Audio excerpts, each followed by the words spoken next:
Gayle, good to meet you. Alex, great to meet Yeah. you. Thank you. And TJ, how are you? Good. And James, you got yours. Yeah, we've got some more room. Yep. So just hold the mics up to your mouth with it so that everyone can hear you. That should be good. If anything goes wrong, well, we'll hear from. When am I getting Rebel Moon Part 2? That's actually coming out next month in April. Oh, there you go, Aaron. It's the PG-13 version of it. The rated R version, which I'm looking forward to, will come out later on this summer because it's like an additional 45 minutes of content in Part 1 and Part 2 for the rated R version. Well, there you go, Aaron. Probably more information you thought you were going to get about that, right? I'm actually a fan. That's why I know so much. Gail's our resident expert on things that are actually on Netflix. He's quite happy. Thank you. So if you guys want to introduce yourself, so the audience, obviously they know about Rebel Moon Part 2, but let's hear about you too. No, absolutely, James. So yeah, I'm Gayle Anders. I'm the current business continuity program manager for Netflix. I recently, I've been retired from the Marine Corps for about 2.5 years now. And then while I was in the Marine Corps, I spent a lot of time overseas doing operational planning, strategic engagements, and all that kind of stuff. So now I'm still working in a global capacity, which I truly appreciate and motivates me to understand the challenges that exist, not just in America, but around the world. Yeah, I'm TJ Mead. I've been in the industry for about 20 years, maybe a little bit more. I started out as an engineer. I lead the technology continuity side of our resilience and continuity program. I came over from AWS. I was running disaster recovery for Twitch and a little bit of Prime Video previously. Nice. Well, welcome, guys. Glad to have you here. As I was saying, as you were getting set up, as soon as I was going down a list to find guests, I saw the word Netflix and went, I got to get them right off the bat, because everyone knows the name. And you both work in business continuity. So you have a session here, Yes. right, Yep. on Netflix and business continuity. Can you give us a little bit of hint of what you're going to be talking about? Absolutely. So this is going to be a thought exercise on swarm intelligence. Now, what I mean by swarm intelligence is bringing all the practitioners into the room, asking set questions, and then collaboratively bringing in, how do you do this? Who do you partner with? How do you feed your team? And I'm not talking about nutrition. I'm talking about personal, professional development. How do you prepare them to be in your position one day as a leader who's taking care of that? But that's more or less the context right there. It's a little bit of catharsis too. We've gotten a lot out of sharing problems openly with our peers and industry veterans, et cetera, and industry novices, because there's always things we can learn from other people, regardless of how long they've been in the industry. And one of the key things for our program at Netflix is asking the question why. Like, why are we doing things? Does this still make sense? Are there better ways of doing this sort of thing? So we want to bring that to this workshop that we're doing today. Nice. That's really interesting. Now, this is going to sound totally ridiculous, but bear with me here. So certain people here, they work in critical infrastructure. And for me, Netflix is similar to critical infrastructure, not in terms of like the civilizational collapse if we don't have power, but I feel like if Netflix goes down, within 2 seconds, everyone that you guys know is blowing you up on text like my Netflix is down. Yes, It's a very yes. public. Certain organizations, if they have a small outage, maybe only their customers know. It's probably not even the news. We've seen some rather large social media properties have issues the last week, and I feel like if there was an outage at Netflix of 6 hours, it would be global news. Yes. So talk to us about the pressure of your consumer-based service. I feel can never go down, or there's tremendous heat on the organization of media. Well, what I would say is that, when we look at resilience, response, and recovery in those 3 different categories, the business has invested a lot into resilience. So we prevent ourselves from going down in a large incident.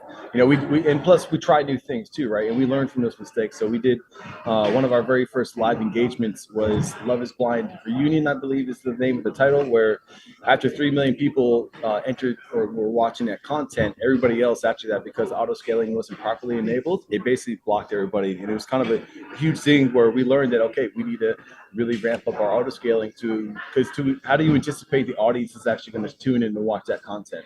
So as we learn from that and we socialize that information, but the business is very much invested in the resilience, the availability of all of our services. We're in all 3 regions, all that kind of stuff. So for anyone who's seen our Gayle's and my previous talks at any of the conferences we've done, Gayle mentioned resilience, response, and recovery.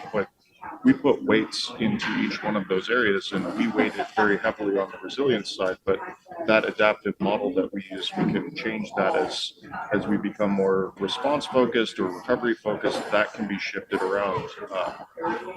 But as Gayle was mentioning the Love is Blind thing, when I was at Twitch and AWS, there's a lot of lessons that can be learned to programmatically try and do statistics around estimating volumes and try and figure out what your scaling limits are and what your thresholds are for not necessarily disaster recovery, but availability and resilience. Yeah, that's really interesting from a resilience standpoint too. Because Gayle, to your point, the first time that your organization did a live event, you had no idea how many people were going to be there because there was no historical data of, oh, well, the last time we did a live event in this format, so it was just kind of a wide open. I would think that would be a great problem to have, like, oh, we get 3 million people immediately, and but that's really interesting actually. So as the business grows and changes, maybe talk to us about, so, okay, so now Netflix is doing live events or Netflix is doing stuff they haven't done historically. How do you move your program with them to make sure you're in step with how the business changes? So we try and stay top. Thankfully, our executives and our leaders within the company communicate to the workforce and let them know, hey, listen, here's where we're investing, here's where we're reducing efforts, here's where the focus is for the whatever quarter we may be operating in. And me and TJ use that information to then go and have a conversation. So, you know, obviously we just bought the rights to the wrestling thing. I think it's, it's either WWF, WCW. They changed WWE Raw. WWE Raw. Thank you, TJ. Someone's a fan. So now all those events will be live on Netflix starting in 2025. Okay. So now as we go through the rest of the live experiences, we fail. We expect to fail because we're trying to get better and we want to be better. That'll inform that we're prepared enough to deal with the heavy volume that kicks off in 2025.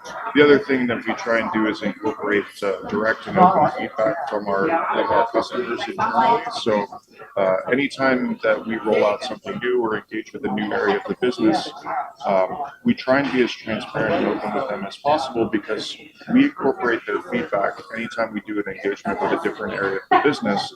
That incorporation of their feedback creates buy-in, right? Buy-in, and now they have a skin in the game because they actively contributed to making our program better and more useful for them. Yeah, I was reading an example of that with Netflix that I understand historically Netflix didn't want to allow people to watch content offline. And then as you got into different markets, the company learned, oh, certain parts of the world, their ISPs aren't as good at home as they are at work. So by allowing people to download content offline and watch it somewhere else, you actually improve your customer base. And I think that's a really interesting example of resilience. You took a risk with part of your business model and it worked. And so that's how you not only survive incidents, but thrive through them. Absolutely. TJ, you mentioned something I thought was rather interesting where you said that you share some of these missteps, shall we say, or the lessons learned with colleagues and peers and things like that. How do you do that? Because there are so many companies who don't want people to know that they had an issue of any sort. So what's different to Netflix that makes you want to share? A lot of it is we've been pretty known for being very open source, very open to the public about the way that we do things. That is ingrained in the culture of the company. And the other aspect of that too is like because I come from the tech side of things, Gayle comes from more the business side of things. When we share that information with our peers, it makes us better, but it makes them better as well. And it, like learning from those failures. If you're hiding it, then that's not making anybody better. And I think that especially with Netflix being a very tech-heavy company, and we are an entertainment company, but we're a tech company with entertainment as well. That culture of break things, but learn like that. That is ingrained in the culture, in the tech culture. Even if when I was at AWS, it's the same culture. So I think that's what enables that, and I think Gayle can speak to it as well from the business side that we meet regularly with the studio chiefs from all the other security programs at all like Paramount, Warner, etc. So, I think that's rather interesting that you do that because you just mentioned business and IT, and you guys are always talking.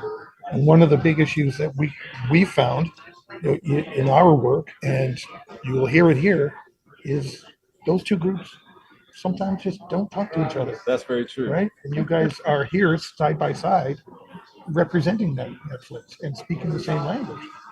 I think a lot of that has to do with the fact that when I came on board from AWS, I was working with Scott Baldwin, who you guys probably know Scott. Yeah. Scott challenged me with let's reimagine what we mean by resilience and recovery and continuity, and we really took that to the fullest extent possible with asking ourselves, why are we doing things these ways? And as I was mentioning at the beginning, um, that is our prime mandate. And one of those things was that dividing line between business continuity and traditionally people say IT disaster recovery, but it's we envisioned it more of like that line is blurred now. Like everything we do around business continuity relies on technology, and everything in technology relies on people. So why are we treating it as two separate things? Let's treat it more holistically. We actually get a lot more work done working together. So eventually my time will come to an end, and wherever I go next in my journey, it would be my number one priority is to bring the DR people together and bring the business continuity people together and have us if we combine efforts, we can actually get some really good work done.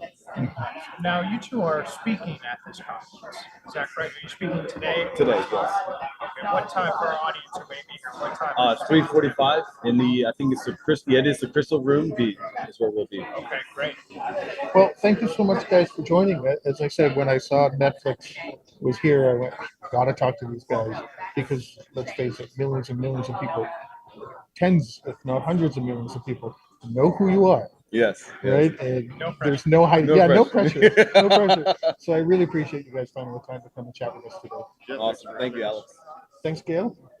Take Appreciate care. TJ, thank you very much. And all the best at your presentation this afternoon. Awesome. Thank you. If you liked that video, thumbs up. If you didn't like that video, thumbs down. But leave me a message and let me know your thoughts. Of course, don't forget to subscribe. And in the meantime, stay prepared, everybody.